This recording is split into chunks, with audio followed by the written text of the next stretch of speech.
जय हिंद दोस्तों, study with S के 2.0 में आपका स्वागत है। मैं सुधांशु तिवारी अपने दूसरे वीडियो में आपका स्वागत करता हूं। पिछली वीडियो में हम संविधान से परिचित हो चुके हैं। हम जान चुके हैं कि संविधान को बनाने में कितना समय लगा और उसके रचयिता कौन है, किन किन विदेशी स्रोतों से हमारे संविधान में प्रावधानों को जोड़ा गया है। उन देशों के नाम मैंने आपको बता चुका है पिछली वीडियो में। 10 देशों के नाम मैंने बताए थे। उन 10 देशों में से आज की इस वीडियो में 5 देशों के नाम बताऊंगा और उन 5 देशों से क्या क्या प्रावधान जुड़े गए हैं उसके बारे में हम लोग पढ़ेंगे।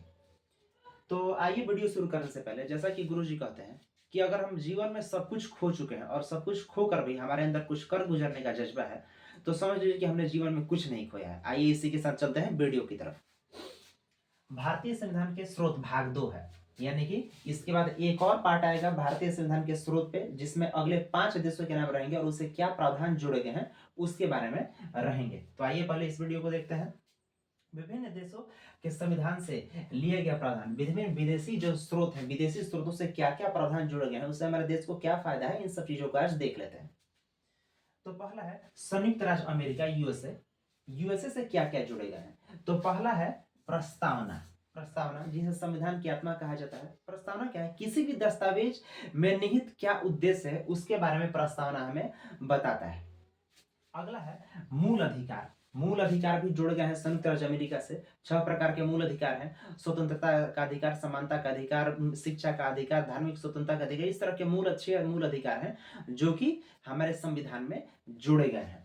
अगला है न्यायिक पुनरावलोकन। न्यायिक पुनरावलोकन क्या है? अगर कार्यपालिका के द्वारा किए गए किसी कार्य में अगर न्यायपालिका को त्रुटि नजर आती है तो उसका पुनरावलोकन कर सकता है, उस कार्य का क्रॉस चेक कर सकता है।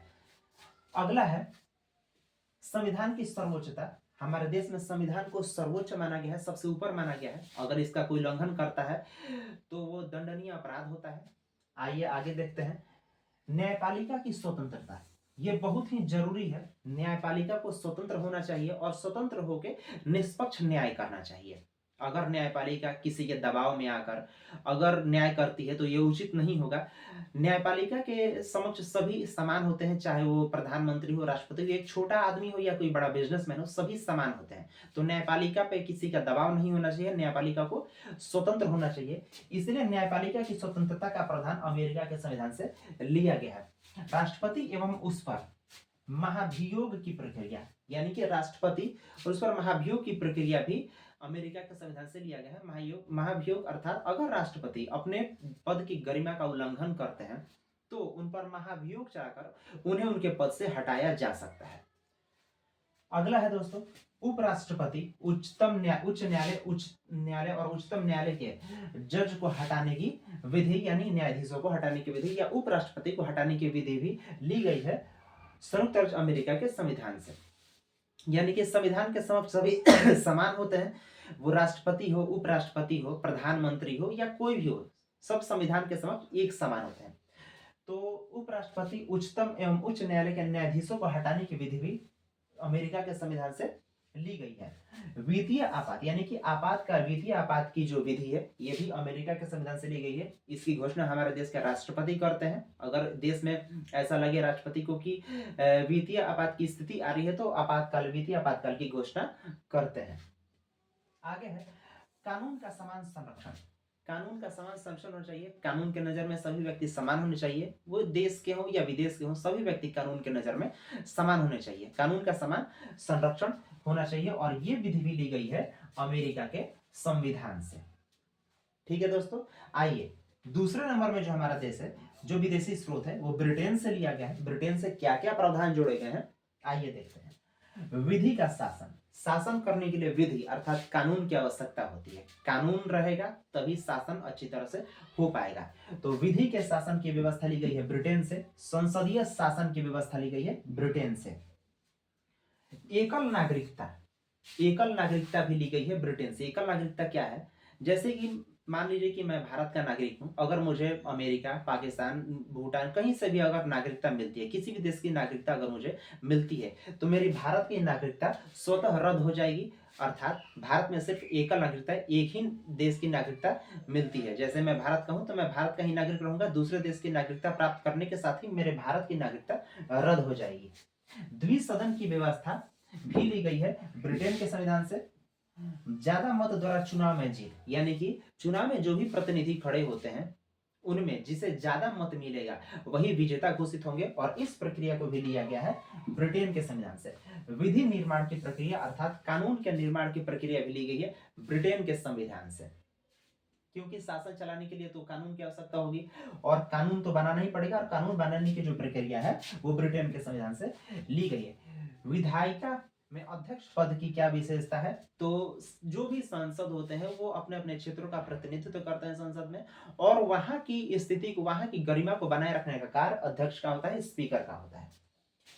संसदीय विशेषाधिकार, संसद को बहुत सारे विशेषाधिकार प्राप्त हैं, जैसे संविधान में संशोधन करना, राज्य के क्षेत्रों को बढ़ाना, सीमाओं को बढ़ाना, या नामकरण करना, नाम बदलना, इस तरह के जो भी अधिकार होते हैं वो संसद के पास है। और भी कई सारे संसद के पास अधिकार हैं, वो अगले वीडियो में हम सब देखेंगे। तीसरे नंबर का जो हमारा देश है वो दक्षिण अफ्रीका है। यहां से क्या प्रावधान जोड़े गए हैं आइए देखते हैं।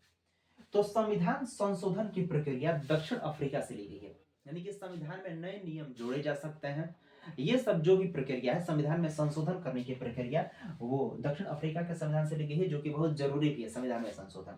समय के साथ सब कुछ बदलता है, तो समय के साथ नए नियम भी जुड़ सकते हैं और जुड़ते ही हैं, हुए ही हैं, कई सारे संशोधन हुए हैं। उन संशोधनों के बारे में भी हम पढ़ेंगे कि कब किस समय पे कौन सा संशोधन हुआ है और उसके अनुसार कौन सा नियम जुड़ा है। राज्यसभा के सदस्यों के निर्वाचन की प्रक्रिया भी ली गई है दक्षिण अफ्रीका से। अब आइए अगला हमारा जो देश है वो है जर्मनी। तो जर्मनी के संविधान से क्या क्या प्रावधान हमारे देश के संविधान में जोड़ा गया है देखते हैं। तो आपातकाल के समय मूल अधिकारों का स्थगन, तो किस आपात के समय में कौन सा अधिकार स्थगन होता है ये जानते हैं। तो एक राष्ट्रपति शासन और वित्तीय आपात जब ये लागू होता है उस समय व्यक्ति के मूल अधिकारों में कोई परिवर्तन, कोई स्थगन नहीं होता है। लेकिन बाहरी आक्रमण जब होता है, जब किसी दूसरे देश का आक्रमण हमारे देश पे होता है, तो उस समय कुछ मूल अधिकार जो है जो जिसका स्थगन हो जाता है, उसके बारे में भी हम अगले वीडियो में ही जानेंगे, क्योंकि टॉपिक हमारा अभी ये है विदेशी स्रोतों के बारे में जानना, कौन से प्रावधान जुटे हैं, बस इस बारे में जानना। अगला है जापान के संविधान से क्या लिया है, तो विधि द्वारा स्थापित प्रक्रिया, विधि द्वारा क्या कानून बना है, क्या प्रक्रिया स्थापित की गई है, उसी के द्वारा सुचारू रूप से देश को चलाया जाएगा। तो विधि द्वारा स्थापित प्रक्रिया ली गई है जापान के संविधान से। ये सब जो भी है दोस्तों, ये एग्जाम की दृष्टि से काफी महत्वपूर्ण है, क्योंकि स्रोतों से, विदेशी स्रोतों से संविधान को लेकर काफी ज्यादा क्वेश्चंस को आज देखे गए हैं, पिछले भी एग्जाम में और आगे के एग्जाम में भी आ सकते हैं। तो मैं जो भी आपको बताऊंगा वो सारा आपके एग्जाम की दृष्टि से ही होगा।